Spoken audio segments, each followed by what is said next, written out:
Hey everybody, it's Mr. Field. It's March 19th, 2020, and we're going to move on to Chapter 2 of Harry Potter and the Sorcerer's Stone. Chapter 2, The Vanishing Glass.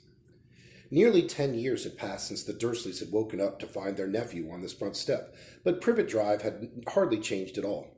The sun rose on the same tidy front gardens and lit up the brass number 4 on the Dursleys' front door. It crept into their living room, which was almost exactly the same as it had been the night when Mr. Dursley had seen that fateful news report about the owls. Only the photographs on the mantelpiece really showed how much time had passed. 10 years ago, there had been a lot of pictures of what looked like a large pink beach ball wearing different colored bonnets. But Dudley Dursley was no longer a baby, and now the photograph showed a large blond boy riding his first bicycle. On a carousel at the fair, playing a computer game with his father, being hugged and kissed by his mother. The room held no sign at all that another boy lived in the house, too. Yet Harry Potter was still there, asleep at the moment, but not for long. His Aunt Petunia was awake, and it was her shrill voice that made the first noise of the day. "Up! Get up! Now!" Harry woke with a start. His aunt rapped on the door again. "Up!" she screeched. Harry heard her walking toward the kitchen, and then the sound of the frying pan being put on the stove. He rolled onto his back and tried to remember the dream he had been having. It had been a good one. There had been a flying motorcycle in it. He had a funny feeling that he'd had the same dream before. His aunt was back outside the door. "Are you up yet?" she demanded. "Nearly," said Harry. "Well, get a move on. I want you to look after the bacon, and don't you dare let it burn. I want everything perfect on Duddy's birthday." Harry groaned. "What did you say?" His aunt snapped through the door. Nothing. Dudley's birthday. How could he have forgotten? Harry got slowly out of bed and started looking for socks. He found a pair under his bed, and, after pulling a spider off one of them, put them on. Harry was used to spiders because the cupboard under the stairs was full of them, and that's where he slept. When he was dressed, he went down the hall into the kitchen. The table was almost hidden beneath all Dudley's birthday presents. It looked as though Dudley had gotten the new computer he'd asked for, not to mention the second television and the racing bike. Exactly why Dudley wanted a racing bike was a mystery to Harry, as Dudley was very fat and hated exercise. Unless, of course, it would involve punching somebody. Dudley's favorite punching bag was Harry, but he couldn't often catch him. Harry didn't look it, but he was pretty fast. Perhaps it had something to do with living in a dark cupboard, but Harry had always been small and skinny for his age. He looked even smaller and skinnier than he really was because all he had to wear were old clothes of Dudley's, and Dudley was about 4 times bigger than he was. Harry had a thin little face, knobbly knees, black hair, and bright green eyes. He wore round glasses held together with a lot of Scotch tape because of all the times Dudley had punched him in the nose. The only thing Harry liked about his own appearance was a very thin scar on his forehead that was shaped like a bolt of lightning. He had had it as long as he could remember, and the first question he could ever remember asking his Aunt Petunia was how he had gotten it. "In the car crash when your parents died," she said, "and don't ask questions." Don't ask questions. That was the first rule for a quiet life with the Dursleys. Uncle Vernon entered the kitchen for Harry as Harry was turning over the bacon. "Comb your hair," he barked by way of morning greeting. About once a week, Uncle Vernon looked up at the top of his newspaper and shouted that Harry needed a haircut. Harry must have had more haircuts than the rest of the boys in his class put together, but it made no difference. His hair simply grew that way all over the place. Harry was frying eggs by the time Dudley arrived in the kitchen with his mother. Dudley looked a lot like Uncle Vernon. He had a large pink face, not much neck, small, watery blue eyes, and thick blonde hair that lay smoothly on his thick, fat head. Aunt Petunia often said that Dudley looked like a baby angel. Harry often said that Dudley looked like a pig in a wig. Harry put the plates of eggs and bacon on the table, which was difficult as there wasn't much room. Dudley, meanwhile, was counting his presents. His face fell. 36, he said, looking up at his mother and father. "That's 2 less than last year." "Darling, you haven't counted Aunt March's present. See, it's under the big one from Mummy and Daddy." "All right, 37 then," said Dudley, going red in the face. Harry, who could see a huge Dudley tantrum coming on, began wolfing down his bacon as fast as possible in case Dudley turned the table over. Aunt Petunia obviously scented danger too, because she said quickly, "And we'll buy another 2 presents while we're out today. How's that, Popkin? 2 more presents. Is that all right?" Dudley thought for a moment. It looked like hard work. Finally, he said slowly, "So, I'll have 39, sweetums," said Aunt Petunia. "Oh," Dudley said, sat down heavily and grabbed the nearest parcel. All right, then. Uncle Vernon chuckled. Little Tyke wants his money's worth, just like his father. Art a boy, Dudley. He ruffled Dudley's hair.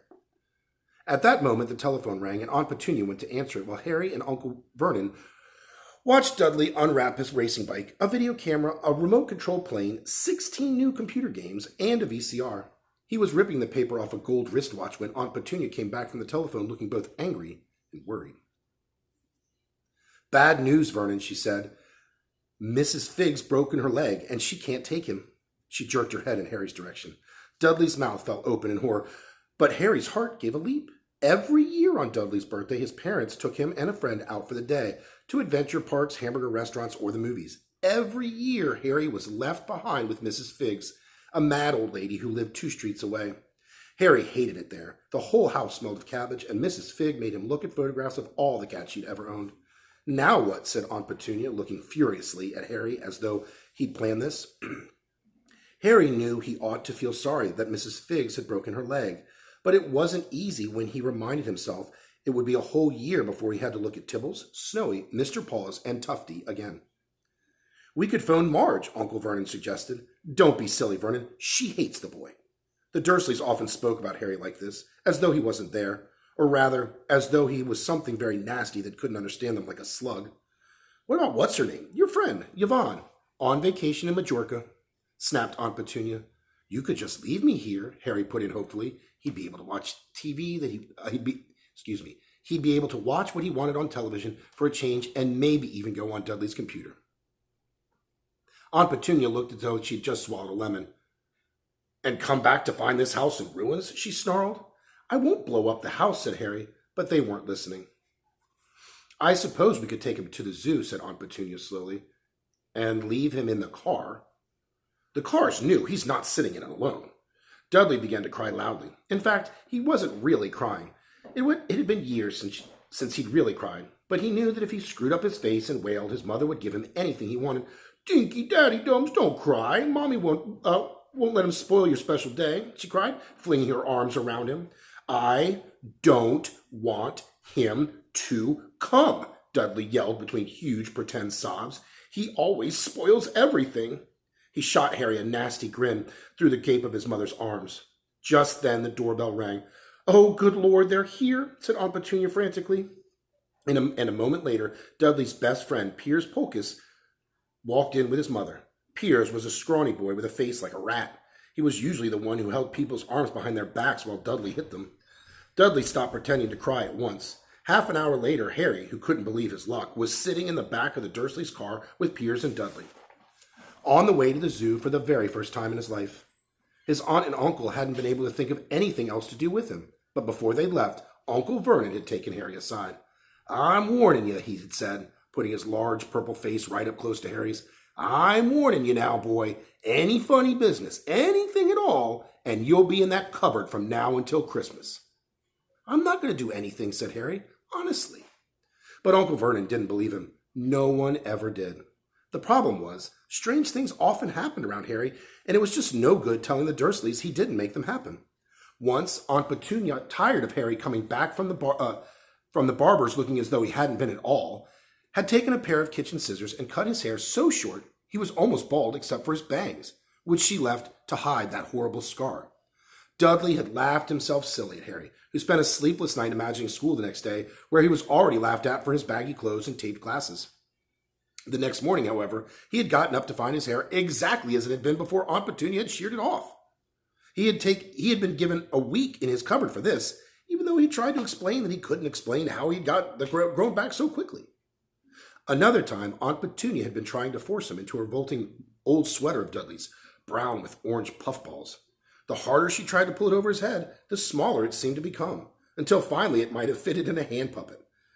But certainly wouldn't fit Harry. Aunt Petunia had decided it must have shrunk in the wash, and, to his great relief, Harry was not punished. On the other hand, he'd gotten into terrible trouble for being found on the roof of the school kitchens. Dudley's gang had been chasing him as usual. As much as Harry's surprise as anyone else's, there he was, sitting in the chimney. The Dursleys had received a very angry letter from Harry's headmistress, telling them that Harry had been climbing school buildings. But all he tried to do as he shouted at Uncle Vernon through the locked door of his cupboard, was jump behind the big trash cans outside the kitchen door. Harry supposed that the wind must have caught him up in mid-jump. But today, nothing was going to go wrong. It was even worth being with Dudley and Piers to be spending the day somewhere that wasn't school, his cupboard, or Mrs. Fig's cabbage-smelling living room. While he drove, Uncle Vernon complained to Aunt Petunia. He liked to complain about things. People at work, Harry, the council, Harry, the bank, and Harry were just a few of his favorite subjects. This morning, it was motorcycles.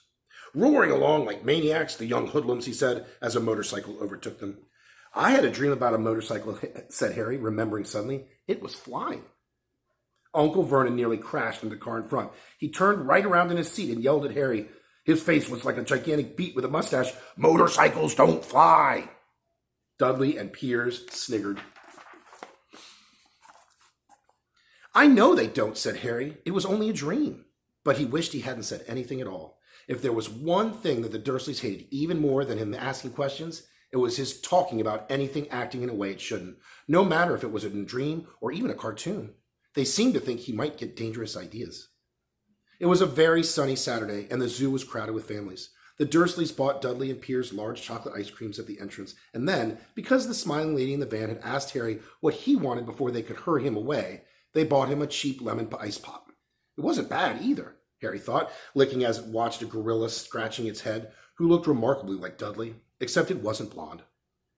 Harry had the best morning he'd had in a long time. He was careful to walk a little way apart from the Dursleys so that Dudley and Piers, who were starting to get bored with the animals by lunchtime, wouldn't fall back on their favorite hobby of hitting him. They ate in the zoo restaurant, and when Dudley had a tantrum because his Knickerbocker glory didn't have enough ice cream on top, Uncle Vernon bought him another one, and Harry was allowed to finish the first. Harry felt afterwards that he should have known it was all too good to last. After lunch, they went to the reptile house. It was cool and dark in there, with lit windows all along the walls.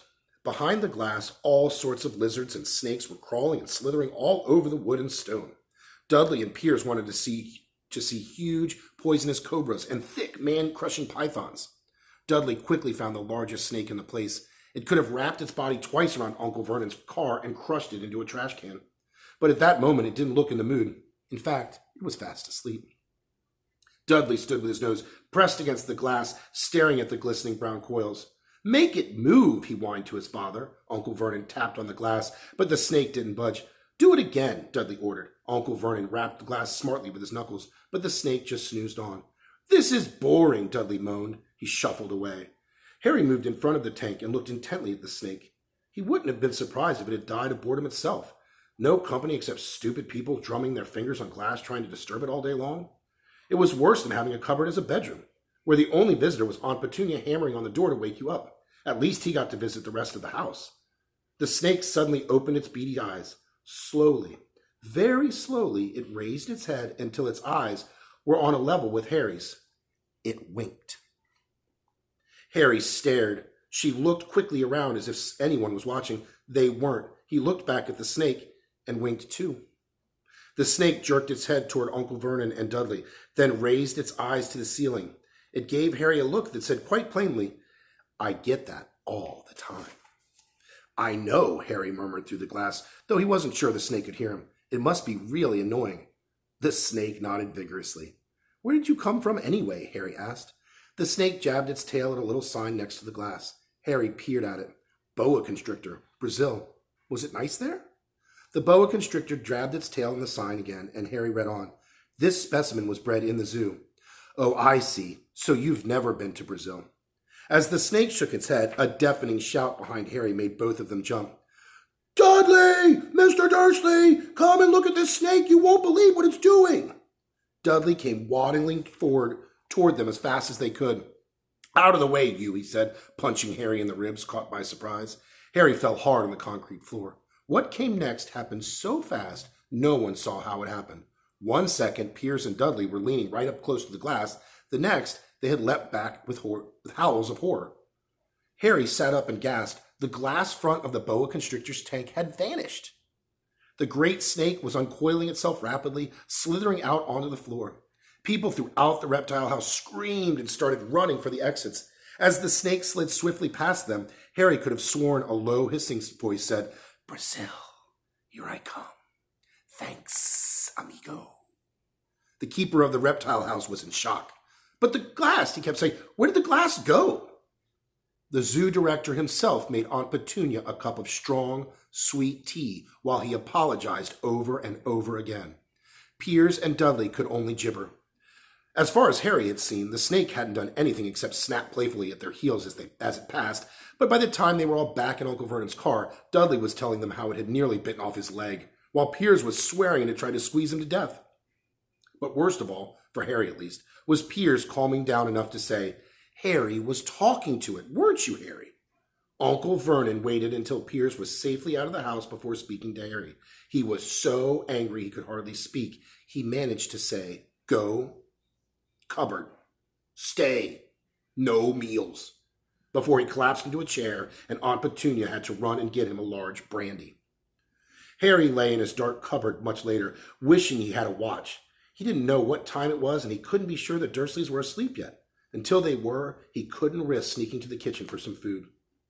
He lived with the Dursleys almost 10 years.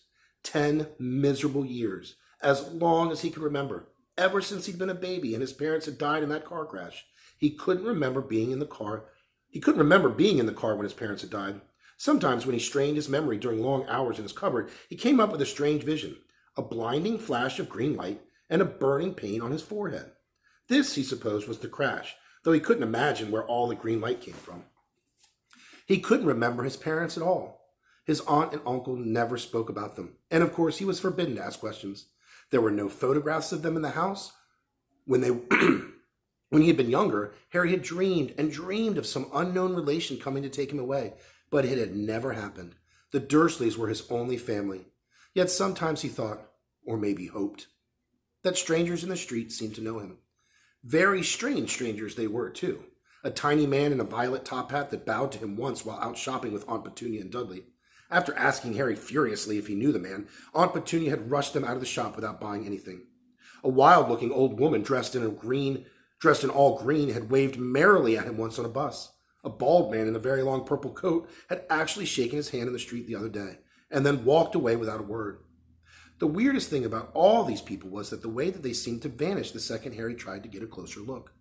At school, Harry had no one. Everybody knew the Dudley's gang hated the odd Harry Potter in his baggy old clothes and broken glasses. And nobody liked to disagree with Dudley's gang. Chapter 3, tomorrow. Again, I hope everybody is happy and safe and healthy, and I look forward to seeing you again.